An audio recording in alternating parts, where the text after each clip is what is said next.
नमस्कार। कार्यक्रम personality week के माध्यम से जम्मू की विभूतियों से आपका साक्षात्कार करवाने का हमारा सिलसिला जारी है और इसी कड़ी में आज हमारे साथ हैं डॉक्टर ओपी शर्मा साथी। मैं बड़े असमंजस की स्थिति में हूं कि किस प्रकार उनका ये आरंभिक परिचय आपसे करवाऊं, क्योंकि वो इतना सारा कुछ है एक साथ, तो कार्यक्रम के दौरान आपको समझ में आएगी, आप जान पाएंगे मेरी मुश्किल को। साथी साहब, आपका हार्दिक स्वागत हमारे कार्यक्रम में। ये जो हमारा कार्यक्रम है, जो मकसद वो ये है कि जम्मू के ऐसे लोग जिन्होंने अपने लिए एक विशेष स्थान बनाया है समाज में, उनके व्यक्तित्व के जो अनछुए पहलू हैं वो हम अपनी जम्मू की जनता को बताना चाहते हैं, उनको सामने लाना चाहते हैं। आपसे बातचीत का सिलसिला शुरू करने से पहले मैं, जैसा मैंने बताया, मैं बड़ी मुश्किल में हूं कि एक व्यक्ति एक समय पर इतना सब कुछ कैसे हो सकता है।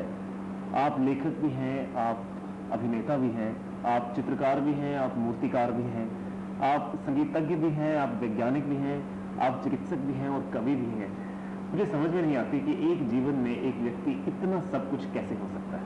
जी, सबसे पहले तो मैं आपका धन्यवादी हूँ कि आपने मुझे आमंत्रित किया जी इस साक्षात्कार के लिए। इतना कुछ होना ये कोई अजीब बात नहीं है, क्योंकि ये तो भाग्य की बात है।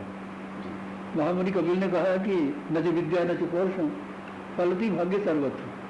तो भाग ही फलते हैं, आदमी का पुरुषार्थ तो विद्या नहीं फलती। तो जो आदमी ऊपर से आज्ञा लेकर आता है जन्म के साथ, जन्मजात, वो उसे भोगना पड़ता है। मैं इन सबको कोई क्रिएटिव काम नहीं समझता। मैं समझता हूँ कि आप जैसे महापुरुष ने, किसी ने मुझे कहा कि सब कुछ करो और मैंने किया है। अगर ये समझूं कि मेरी अपनी कोशिश है, अपना यत्न है, तो उससे अहंकार हो जाता आदमी। और यदि ये कहा जाए कि आदमी उत्तरदायी बनकर जिए है, हर आदमी समाज का उत्तरदायी हो जाए, संस्कृति के प्रति, इतिहास के प्रति और ज्योग्राफी के प्रति। जी, क्योंकि हमारा जो समाज है ना, वो गठित होता है 3-4 चीज़ों से। संस्कृति से, दहलीज के अंदर की संस्कृति और दहलीज के बाहर की संस्कृति, पहली बात। दूसरी, इतिहास सारा जो हमें पीछे में जुड़े रखता है और आगे चलने की प्रेरणा देता है। तीसरा, ज्योग्राफिकल कंडीशंस जो होती है। और चौथा है लोक संस्कृति। तो ये चारों संस्कृति अगर उसका मैं दायित्व समझूं अपने पर, तो जितने आर्ट आप कहते हैं जी, कहीं भर्तृहरि जी ने कहा है कि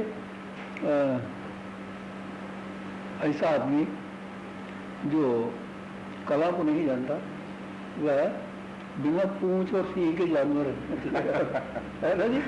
उसका मतलब ये नहीं था कि वो जाने, अब उसे स्वयं जानकार हो। है जी। साहित्य संगीत कला भी है ना, साक्षात तो पशु पुच्छ विषय नहीं ना, उसका मतलब है कि जानना है हमें। क्योंकि एस्थेटिकल जो है, सौंदर्य जो है, उसके तीन भाग हैं। पहला भाग जो है सौंदर्य ज्ञान जी, दूसरा सौंदर्य दृष्टि जी, और तीसरा सौंदर्य बोध है। और तो आप कहीं नुमाइश में जाए तो आप तस्वीर देखने के काबिल तो हो ना, सही। या कहीं बैठे हैं तो अलाउद्दीन खान साहब गा रहा है या अमजद खान साहब कहीं वो सरोज बजा रहा है, तो आपको उसमें उस विषय में आनंद की अनुभूति तो होनी चाहिए। जी, आनंद किसी ग्रामर का मोहताज नहीं है, वो सौंदर्य का मोहताज है। तो इसलिए मैं ये नहीं समझता कि मेरे में कोई गुण है या नहीं है। ये तो आप जैसे बड़े लोगों की बात है कि आपने मुझे बुलाया है, वरना ये सब कुछ जो है, हाँ, ऐसा है कि मैंने आराम नहीं किया जिंदगी में। और वो भी शायद मेरे भाग्य में था कि 2-3 घंटे सोना है, बाकी निरंतर कार्य करना है जी, लिखना भी है, पढ़ना भी है। और जो मेरे साथ कुछ उल्टा हुआ है, अगर लंबी बात ना हो तो मैं थोड़ी बात सुनाता हूँ आपको। पहला ये होता है कि आजकल क्या होता है, आधुनिक युग में पहले आदमी ट्रेनिंग कर लेता है, फिर वो अपने व्यवसाय में जाता है, प्रोफेशन में जाता है। सही। किसी ने केमिस्ट्री या खगोल में या भौतिकी में जी, फिजिक्स में तो एमएससी कर ली, उसके बाद डिपार्टमेंट में जाके वो काम करेगा। सही। हाँ जी जी। और फिर एक कार्य शुरू करेगा, क्योंकि उसको थ्योरी मिल गई, अब वो क्रियात्मक प्रैक्टिकल करेगा। सही। मेरे साथ बिल्कुल उल्टा हुआ जी। तो मैं दूसरी में पढ़ता था तो मुझे राग विद्या शुरू हो गई, पिताजी जानते थे, तबला भी जानते थे। और दूसरी का बच्चा, तीसरी चौथी का बच्चा जो है, जब वो आपके सामने दरबारी या वारवा गाएगा या कौशिक ध्वनि राग गाएगा, अब प्रचलित राग गाएगा, अब आराम की तो होगी, लेकिन उसका माइंड जो है बचपन में वो इतना अडॉप्टेड होता है कि फटाफट लेता जाता है जी। और बोलता भी जाता है साथ साथ, क्योंकि बच्चे का मन जो है ना वो वर्तमान में होता है, इसीलिए हो जाता है भविष्य में, सही है ना जी। तो तीसरी चौथी 10वीं पढ़ते तक मुझे 50-60 राग रंगियाँ आती थी गानी, है जी, उनकी आड़ दुआर सब कुछ, ताल तो बहुत मुश्किल है बात है, क्योंकि ताल से तो हमारा जीवन बना हुआ, हमारा शरीर बना हुआ। डॉक्टर के पास जाइए तो नाड़ी बदल लेता है, नाड़ी हमारे लिए ताल, शरीर का ताल है जी। तो कहते ताल खराब हो गया, इसको चाहिए दे दो। तो आज तक जितना रिसर्च हुई आज तक वो सारी नाड़ी को ठीक करने की है, नाड़ी को नहीं, मनोविज्ञान को ठीक करने की। तो थोड़ा सा होश संभालने पर संसार चंद जी बड़ू हैं, बहुत बड़े कलागुरु जम्मू के, उनसे संपर्क हुआ, उनके पास चले गए तो उन्होंने बड़े बड़े ग्रंथ डाल दिए, इन कॉपी करो।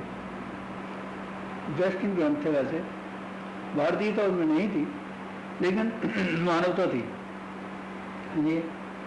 तो माइकल एंजेलो से लेके गियाटो तक, रफील तक, टीशन तक और रेम्ब्रांड तक हमने कॉपी की थी। मैं और आप जो कुछ बोल रहे हैं ना जी, ये शिवाय कॉपी के कुछ नहीं है जी। सही। अगर हम दोनों जंगल में होते तो ऐसे ही इशारों में बातें कर रहे होते हैं तो हम कॉपी पर हम जो कुछ पहन रखे हैं दोनों में, ये सब कॉपी है। ये जो कुछ भी यहाँ रखा धरा है ये किसी की कॉपी है, तो वो कॉपियाँ करते रहे उसकी। फिर हमने थोड़ा थोड़ा मौलिक भी आ गया जी, मौलिक गाना आ गया, तो गज़ल ली, स्वयं धुन बना ली, या अच्छी कोई पेंटिंग बनानी है तो बैठ कर स्वयं कंपोज कर लिया उसको। लेकिन बहुत देर लगी।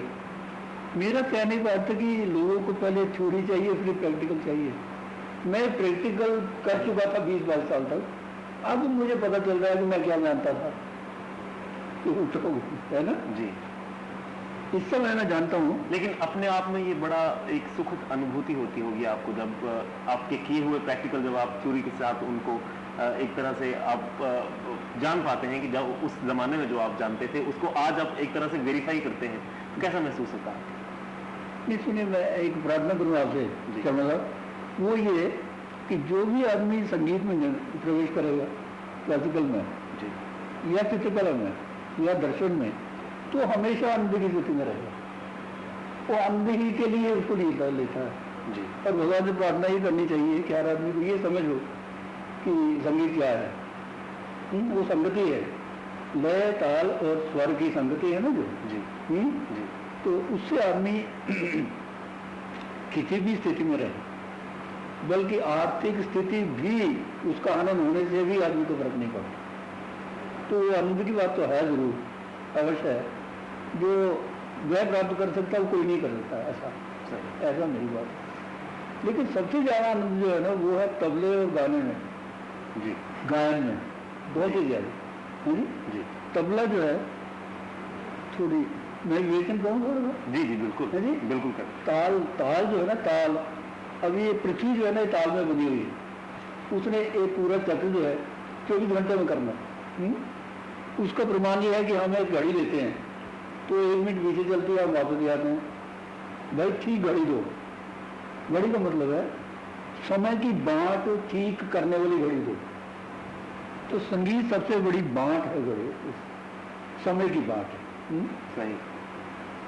तो कविता जितनी होती है, कविता के जिन अक्षर होते हैं वो सेकंड से, क्षणों से, पलों से बटे हुए होते हैं और ताल पर आधारित होते हैं।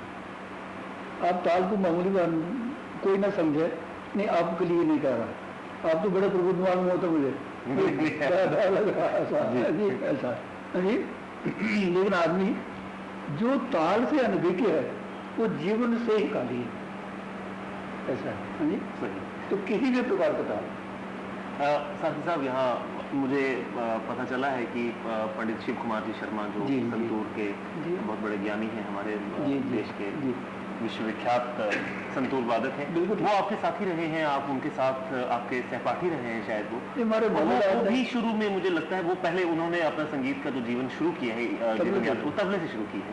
उनके जो शिष्य हैं वो तबला बजा रहे हैं जी, उनके शिष्य भी तबला बजा रहे हैं और वो बहुत लंबे समय तक तबला बजाते रहे संतूर। बाद में आप देखेंगे भारत में जितने भी गाने वाले हैं जी वो पहले तबले के हैं, तबले में ठीक है, ताल में ठीक है, तो फिर वो गाना शुरू करते जी। वैसे ही अगर आदमी तबले में ठीक है, ताल में ठीक है, लय ताल उसका ठीक है जी, उसका अर्थ ये होगा उनके अति सूक्ष्म अनुभवों को जी जी आप सिवाय लय ताल के कभी प्रस्तुत नहीं कर सकते जी, है ना। और खास करके काव्य में, काव्य तो सारा संगीत पर आधारित है। जो संगीतमय भाषा है, जो शब्द लयात्मक है, उसे काव्य कहते हैं हम लोग। और संगीत जितना भी है वो काव्य से भरा हुआ है और काव्य के साथ साथ वो भक्ति से भरा हुआ है, ईश्वर से जोड़ने का माध्यम है वो। ये मैं लाइव म्यूजिक की बात नहीं कर रहा हूँ, जो कि हम ये दादरा कजरी और ये और वो गाते हैं, जो मनोरंजन के लिए गाते हैं। तो संगीत मनोरंजन के लिए था ही नहीं कभी जी, ये आत्मरंजन के लिए था जी। ये बहुत अच्छी बात है जी। हाँ, लेकिन अब तो इसका डिग्रेडेशन हो रहा है जी। आप संगीत मनोरंजन के लिए रह गए। अब मनोरंजन नहीं, मनोरंजन तो कोई शब्द नहीं है। मैं जब भी गाता हूँ तो वो भजन के लिए गाता हूँ, भगवान को जानते हैं जी। जैसे पहले 7-8 संस्कृतियाँ थी, हाँ जी जी। सबसे पहले थी किन्नर संस्कृति। किन्नर गंधर्वों के लिए नाचते थे, गंधर्व देवताओं के लिए गाते थे, रिझाते थे, देवता भगवान की समाधि में बैठते थे जी जी। और फिर वो कहते थे कि हमें नर जन्म मिले ताकि हम सब भी सीख कर भगवान के बाद नर, हाँ जी। बीच में 2 और जातियाँ थी, वो बेचारे जो भड़क जाते थे वो यक्ष बनते थे, हाँ जी जी। नर, यक्ष, किन्नर और गंधर्व और देव, ये अलग अलग ये संस्कृतियाँ थी भारत की। अब भी हैं, किन्नौर में जाइए आप तो वहाँ वो जीते हैं ना आजकल कुछ लोग जी, इलेक्शन में जीते हैं जी जी जी। तो मैंने देखा उनका जुलूस निकलता हुआ, मुझे बड़ी खुशी हुई कि किन्नौर के लोग जो है वो किन्नर थे, गायन में बड़े प्रवीण थे और नर्तन में बड़े प्रवीण थे वो। तो साथी साहब, आपने बहुत लंबे समय तक रीजनल रिसर्च लेबोरेटरी में एक सीनियर साइंटिफिक ऑफिसर की हैसियत से काम किया है जी, परंतु रुचि आपकी संगीत में विशेष तौर पर रही है, तो ये एक विरोधाभास रहा है। आप करियर म्यूजिक में भी बना सकते थे, आप आनंदित, आपको जो एरिया ऑफ इंटरेस्ट था उसमें भी आप व्यवसाय बना सकते थे, या ये था कि विज्ञान में भी उतनी ही रुचि थी? जी नहीं, देखिए विज्ञान को आप इसे साइंस से अलग न करें, रुचि से अलग न करें जी। जितनी कलाएं हैं उनका आधार है दर्शन और विज्ञान का आधार है वस्तु, पदार्थ, जी जी। तो इन दोनों में एक थोड़ा सा फर्क है। फर्क क्या है कि विज्ञान जो है वह वस्तु से विचार लेता है, वस्तु से कल्पना लेता है, और जो दर्शन है वो उसके उल्टे है, वह विचार से वस्तु पैदा करता है, कल्पना से वस्तु पैदा करता है जी। तो ये दर्शन आगे आगे है और साइंस उसके पीछे पीछे लगे हुए हैं ना जी। तो जैसे मैं कह सकता हूँ कि कोई विचार करता है किसी बात का तो साइंटिस्ट साथ खड़ा है, खुदा ऐसा हो सकता है तो वो सिंथेसिस शुरू कर देता है, 5-7-10 चीज़ें मिला के कहता ऐसा तो नहीं सोच रहे तुम, है जी, 10-20 केमिकल इकट्ठे करेगा। मेरा एक दोस्त था अच्छा था वो मुखर्जी करके, तो दुबे का था बॉटल। मेरी बड़ी दोस्ती थी उनसे, तो एक दिन बैठे कहने लगे देखो तो मैं एक तमाशा बताता हूँ। तो उन्होंने ड्रॉपर से 15-20 केमिकल लगाए और एक बॉटल में रखे, इतना सा बन गया वो। अब देखो इसको सूंघो तो गुलाब का इतना कमाल सेंट बन गया कहने की बात नहीं है ना। तो वो क्या साइंस जो है वह वस्तु से विचार को लेती है, वस्तु से कल्पना को लेती है जी।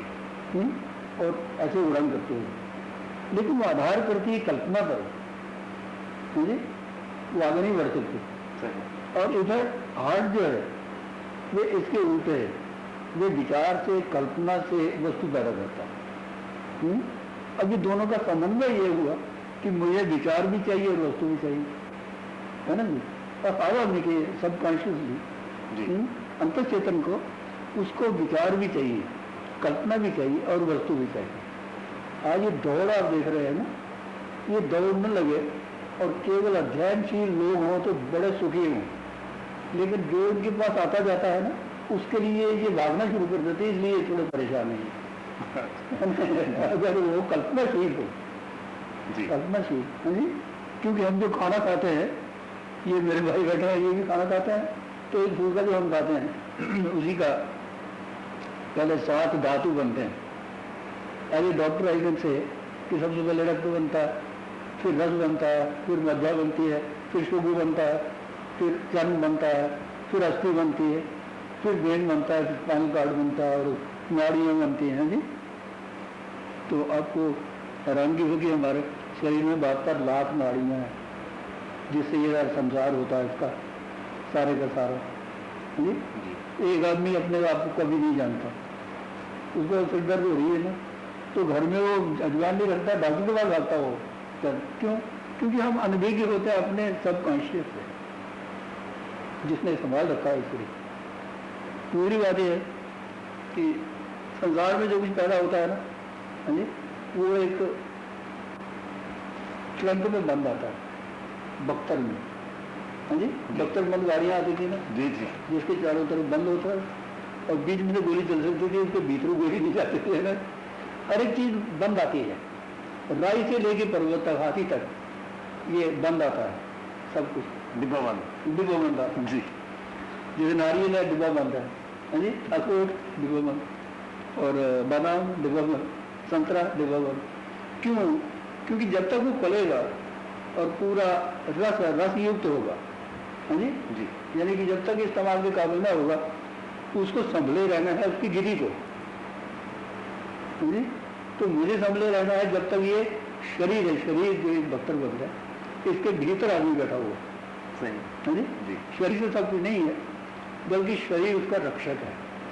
जैसे गाड़ी का रक्षक है उसका वो लकड़ी है बाहर का, तो उस लकड़ी में नारियल है, नारियल में तेल है, तो तेल में ताकत है, ताकत में ऊर्जा है, ऊर्जा में 5 तत्व हैं।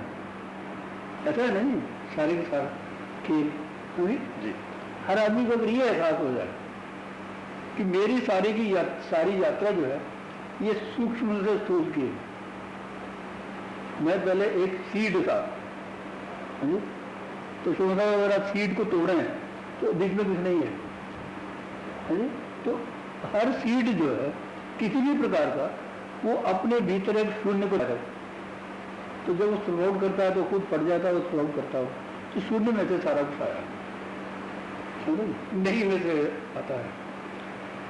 आज बहुत परेशान है दुनिया, लेकिन उसको ये पता नहीं कि सब कुछ शून्य में से आता है, शून्य निकल जाता है, ऐसा होता है जी। ये बहुत देर पहले जम्मू में एक अमरनाथ शास्त्री जी थे और सुखदेव शास्त्री जी, इन दोनों से मैंने दर्शन पढ़ा जी। कहीं जाता था उनके चरणों में बैठता था, बैठे बगैर गुजारा नहीं था जी, क्योंकि आदमी एक बार इन्वेस्टिगेटिव हो जाए जी, प्रश्नात्मक हो जाए, प्रश्न बन जाए, तो फिर जब तक उसका सवाल न मिले वो नहीं छोड़ता, नहीं छोड़ता ना। तो फिर उनसे पढ़ने के बाद ये सारी यात्रा मालूम हुई कि जितनी यात्रा है सारी की सारी जी, ये स्थूल से सूक्ष्म की और सूक्ष्म से स्थूल की। जैसे साइंस स्थूल को मानती है, जो कुछ हाथ में आए, जो बढ़ता जाए, जो तोड़ा जाए, जो मरोड़ा जाए, बड़ा किया जाए, छोटा किया जाए, उसको मानती है। लेकिन वो आया कहाँ से, वो एक सूक्ष्म था। आप ये भी कह सकते हैं कि आपने जो सोना पहन रखा है अपनी उंगली में, ये पहले पहाड़ में था। पहाड़ पहले सूर्य में था, सूर्य में अग्नि रूप था, तो सब पहले अग्नि रूप में था, फिर ठंडा हुआ तो हमको ही सारा सब कुछ मिल रहा है।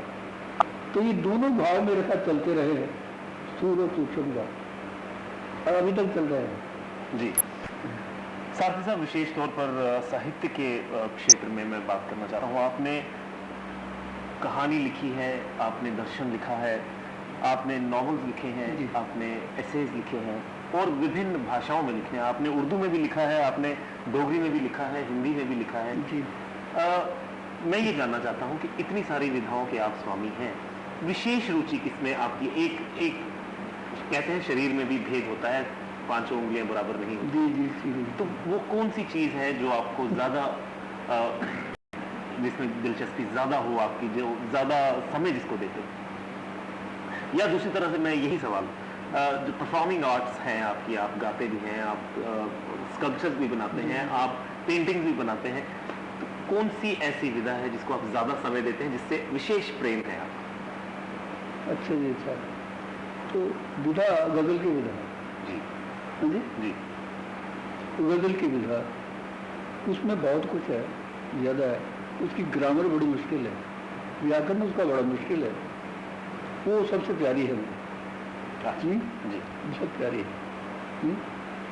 मैं आपके लिए एक शेर कहूँ? बिल्कुल करें। जी जी। नहीं, आपको नजर करता हूँ। उसका पहला मिसरा भगवान के लिए है, दूसरा आपके लिए। तुम समंदर हो तुम्हारा तो कोई जिक्र नहीं, जी। भगवान के लिए। जी। तुम समंदर हो तुम्हारा तो कोई जिक्र नहीं, मैंने कतरे भी समंदर के बराबर देखे। तो उसमें आदमी क्या कर सकता है कि बहुत बड़ी चीज जो है सागर को गागर में भर सकता है। इसलिए वो विधा में जानता हूँ। यदि मैंने बहुत कम गजलें लिखी हैं, कई सकता भी हो, अच्छी जगह सकता भी हो, लेकिन उसमें आनंद आता है। क्यों? क्योंकि एक एक भाव जो है वो कई बार 6-6 महीने, साल या 2-2, 3-3 महीने चलता है, सब अनकॉन्शियस में। अनकॉन्शियस यानी कि जब हम सो जाते हैं तो जिसके हवाले हमारा शरीर जाता है ना, उसको कहते हैं जी। जब हम कॉन्शियस नहीं होते, जागृत अवस्था में नहीं होते जी। आदमी सबसे ज्यादा प्रवीण उसमें होता है, उस कला में होता है जो उसकी सबकॉन्शियस और अनकॉन्शियस में चली जाए जी। तब वो चाहे न चाहे उसमें उसे व्यस्त होना पड़ता है, लगना पड़ता है। तो ये दो विधाएं थी मेरे सामने, एक संगीत की और एक नावल की जी। और ये दोनों बाद में आस्ता आस्ता बनते बनते मेरे लिए दायित्व बन गई। मैंने एक भी शब्द से आज तक दायित्वहीनता से नहीं लिखा। I am responsible for the everything, whatever I have written, whatever I have written.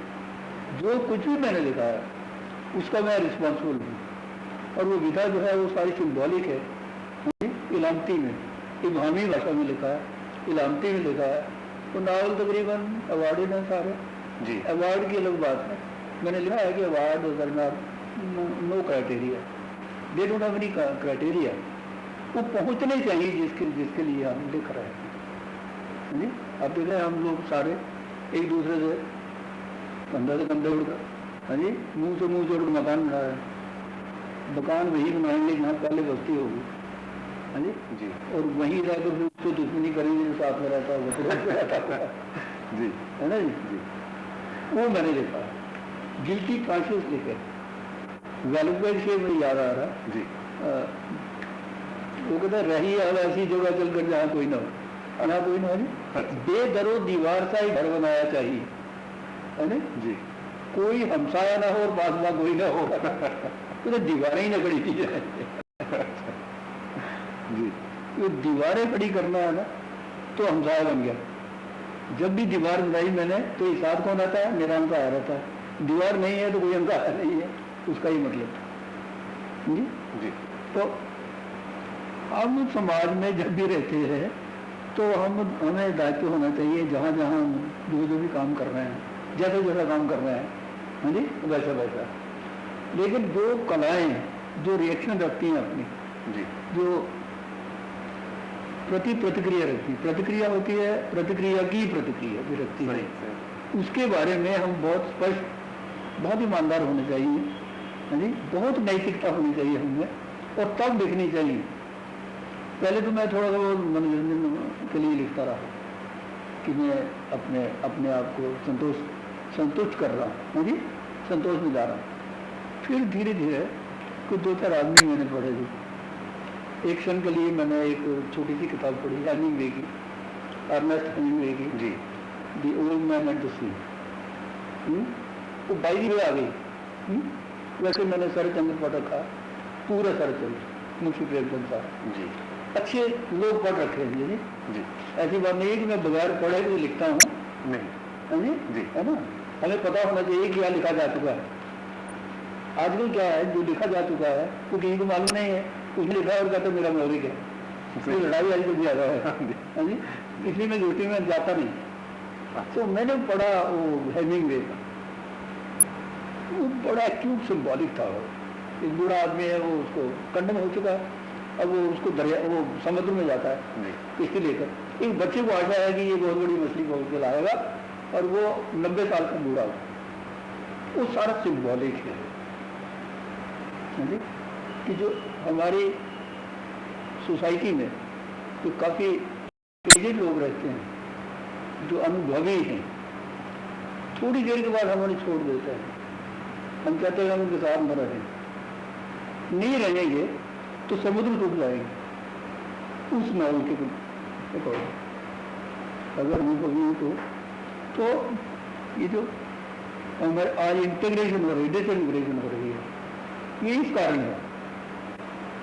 लेखक जितने थे जी, वो एक्सट्रीम जो चल रही थी संस्कृति की, लेखन संस्कृति की, लेखन धारा की, जो अंतरधारा की स्ट्रीम चल रही थी, उसमें विकार आ गया।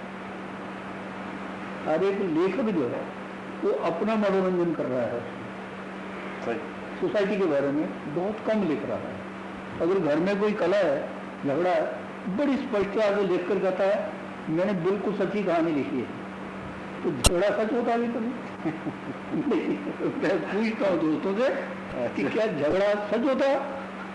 झगड़ा तो सारा दिन नहीं करता आदमी, पूरे महीने में 2 महीने एक बार करता है।